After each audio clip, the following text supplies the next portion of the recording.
అందరికీ నమస్కారం. నేను మీ అనంతరామ శర్మ. మనకి రాశి ఫలములు చూస్తూ ఉంటాము. ఎందుకు చూస్తాము అసలు రాశి ఫలాలు అంటే, ప్రతి నెల కూడాను ఈ రాశి ఫలాలు చూసుకోవడము, లేదు ఇలా మీడియాల్లో వినడము, చేయడము చేస్తూ ఉంటాము. ఎందుకు అనే విషయానికి వస్తే, గత నెల కంటే ఈ నెలన్నా బాగుందా లేదా అనేది ఒకటి. ఒకవేళ బాగుంటే పర్వాలేదు, ఈ నెల మనకి సాఫీగా సాగిపోతుంది, ఈ నెల చాలా బాగుంది కాబట్టి ఈ బాగున్న దాన్ని మనం ఇంకా మెరుగ్గా ఎట్లా చేసుకోవాలి ఏమిటి అనేది చూసుకుంటాం. మరి ఒకవేళ బాగా లేదు ఈ నెల అనుకున్నటువంటి రాశిలో ఏమైనా ఉంటే, ఆ రాశి వారు ఎక్కడ బాగలేదు, ఎందుకు బాగలేదు, మనలో ఎక్కడ తేడా వస్తుంది, మొత్తం కూడా చెప్తూ ఉంటాం మేము. దేనివల్ల ఈ సంవత్సరం ఎక్కడ బాగుండట్లేదు, ఏం చేయడం వల్ల బాగుండట్లేదు అనేది కూడా కొన్ని చెప్పాల్సి వస్తుంటుంది.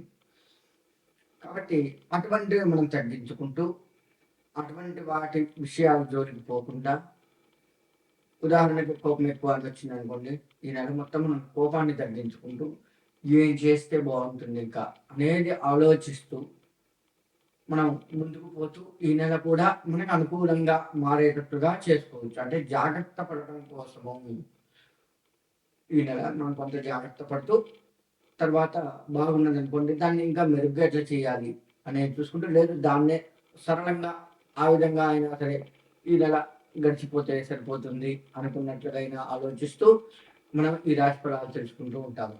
కాబట్టి రాశి ఫలాలు అందుకు తెలుసుకోవాలి, కానీ ఏదో చేయొచ్చు, దీనివల్ల ఇంకేదో అవుతుంది మనకు ఒక్కసారి ఇది పడదు. మనం కష్టపడ్డ దాన్ని బట్టే మన యొక్క ముందుకు వెళ్ళటం ఉంటుంది. దానికి కాస్త గ్రహాలు కూడా అనుకూలిస్తూ ఉండాలి.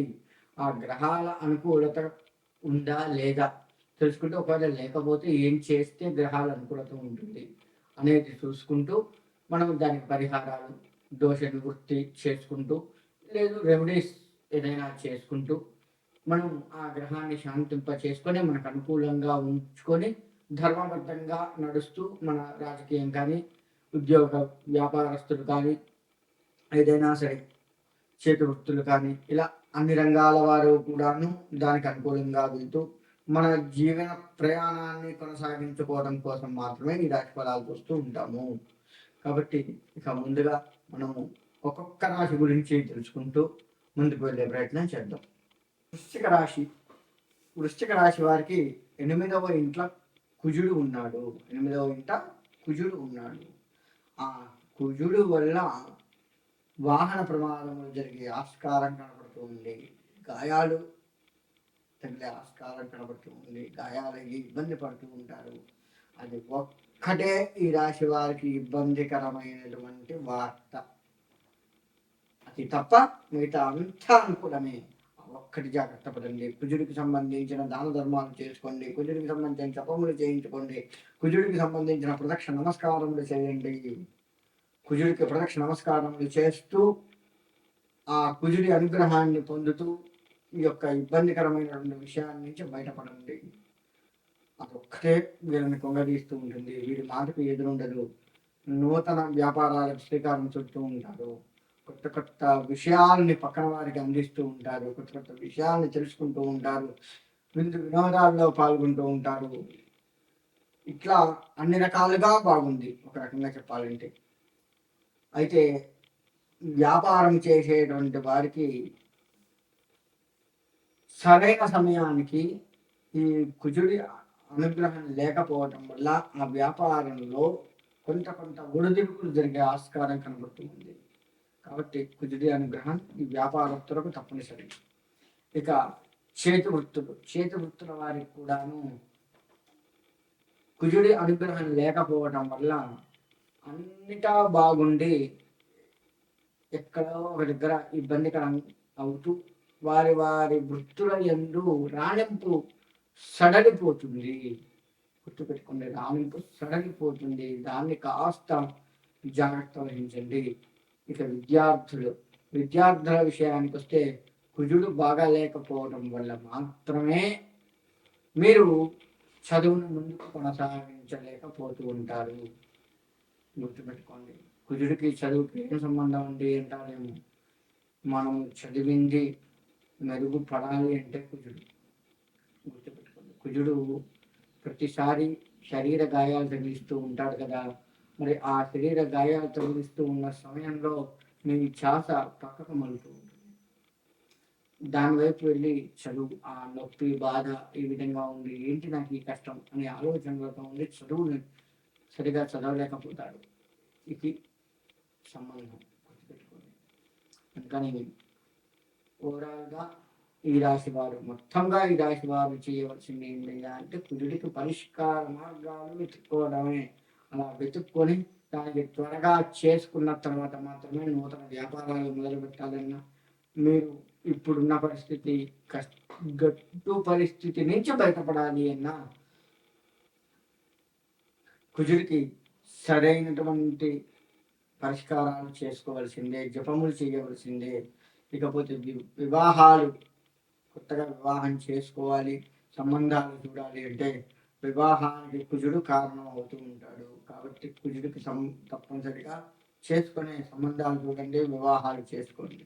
కుజ దోషాలు ఉన్నటువంటి వారికి అనుకూలంగా కనపడుతూ ఉంది కానీ మధ్య మధ్య ఇబ్బందులు వస్తూ ఉంటాయి. దోషము ఉంటుంది కదా కుజుడికి. కుజ దోషం ఉండటం వల్ల కుజుడు ఎట్లా వీరితో ఉన్నాడు కాబట్టి అనుకూలంగా చూపిస్తూ దాన్ని దూరం చేస్తూ ఉంటాడు. కాబట్టి అటువంటివి జరుగుతూ ఉంటాయి. జాగ్రత్త వహించండి. సరైన సమయానికి అన్ని రంగాల వారికి చేతికి ధనం అందుతూ ఉంటుంది. వృధాగా ఖర్చు చేసే ప్రమాదం కూడా కనపడుతుంది. అటువంటి దుబారా ఖర్చులు చేయకుండా అనవసరపు ఖర్చులకి కాస్త దూరంగా ఉండండి ఈ రాశుల వారు. ఏది అవసరము ఏది అనవసరము మీ కుటుంబ రీత్యా మీ వ్యవహారాల రీత్యా మీకు తెలుసు కాబట్టి గతంలో చేసిన తప్పు మళ్ళీ చేసే ఆస్కారం కనపడుతుంది ఈ రాశివారు. అలా చేయకుండా జాగ్రత్త వహిస్తూ ఉన్నట్లయితే తప్పకుండా అన్ని రంగాలుగా బాగుంటూ ఉంటుంది. పెద్దలకు నమస్కారం చేయటం తప్పనిసరి. భార్య అయితే భర్తకి, భర్త అయితే తమ తల్లిదండ్రులకి లేదా గురువులకి, ఇలా పెద్దవారికి నమస్కారం చేసుకుంటూ వాళ్ళ యొక్క ఆశీర్వచనాన్ని పెంపొందింపు చేసుకుంటూ, ఎవరూ లేరండి మాకు పెద్దవాళ్ళు అంటే అందరికీ ఖచ్చితంగా వాళ్ళ పెద్దవాళ్ళ ఫోటో అయినా ఉంటుంది. అందరూ గతించారు, ఎవరు లేరు అనుకుంటే వాళ్ళ పెద్దవాళ్ళ ఫోటో ఉంటుంది. కనీసం ఆ చిత్రపటానికైనా సరే నమస్కారం చేసుకోవాలి. ఇలా పెద్దవారు ఉన్నా లేకపోయినా వారి ఆశీర్వచనం మనకు అందుతూ ఉండేట్టుగా జాగ్రత్త పడుతూ ఉండండి. తప్పకుండా మీకు మంచి జరుగుతూ ఉంది. ప్రతి వారికి ముందే చెప్తాను, కుజుడి అనుగ్రహాన్ని ఖచ్చితంగా సంపాదించుకుంటూ ముందుకు వెళుతూ ఉంటేనే మీకు మంచి జరుగుతూ ఉంది. లేదు అంటే సామర్థ్యమైనటువంటి ఇబ్బందులు, సామర్థ్యంగా మీ యొక్క జీవితం నడుస్తూ ఉంటుంది. అది దృష్టిలో పెట్టుకొని మీరు మీ యొక్క ఈ నెల ప్రయాణాన్ని కొనసాగిస్తూ ఉండండి. అందరికీ కుజుడి అనుగ్రహం బాగుండాలి అని కోరుకుంటున్నాను. ద్వాదశ రాశుల వారికి చెప్పేది ఏంటయ్యా అంటే, నేను ఇప్పుడు చెప్పినట్లుగా మీరు పరిహారాలు చేసుకుంటూ మీ రాశుల రీత్యా మీరు ముందుకు వెళ్ళండి. ఆ పరిహారాలు చేసుకోకపోతే నిజంగా ఇబ్బందులు వస్తాయి. అందులో ఎటువంటి సందేహం లేదు. మనం జాతకం మొత్తం కూడా, మన జీవితం మొత్తం కూడా జాతకం మీద, ఆ యొక్క గ్రహాల మీద అది ఆధారపడి ఉంది. గ్రహాల అనుకూలత మనకు ఉంటేనే, ఉదాహరణకి సూర్యుడి అనుగ్రహం ఉందనుకో ఆరోగ్యం బాగుంటుంది, చంద్రుడి అనుగ్రహం ఉంటే మనశ్శాంతి బాగుంటుంది. ఇలా ఒక్కొక్క గ్రహం ఒక్కొక్కటి చేస్తూ ఉంటుంది. కాబట్టి మన జాతకరీత్యా ఏ గ్రహం బాగాలేదో దానికి సంబంధించి పరిహారాలు చేసుకుంటూ మీరు ముందుకు వెళ్ళడం ఎంతైనా శ్రేయస్కరం. కాబట్టి ద్వాదశ రాశుల వారు నేను చెప్పిన పరిహారాలు చేసుకుంటూ ముందుకు వెళ్ళి మీ యొక్క జీవితాన్ని తీర్చిదిద్దుకోవాలి అని కోరుకుంటున్నాను. మీ అందరికీ కూడా, ద్వాదశ రాశుల వారందరికీ కూడా మీ ఇష్టదైవం, కులదైవాల యొక్క, గ్రామ దేవతల యొక్క అనుగ్రహం సంపూర్ణంగా కలిసి సుభిక్షంగా ఉండాలి అని కోరుకుంటూ సెలవు తీసుకుంటాను.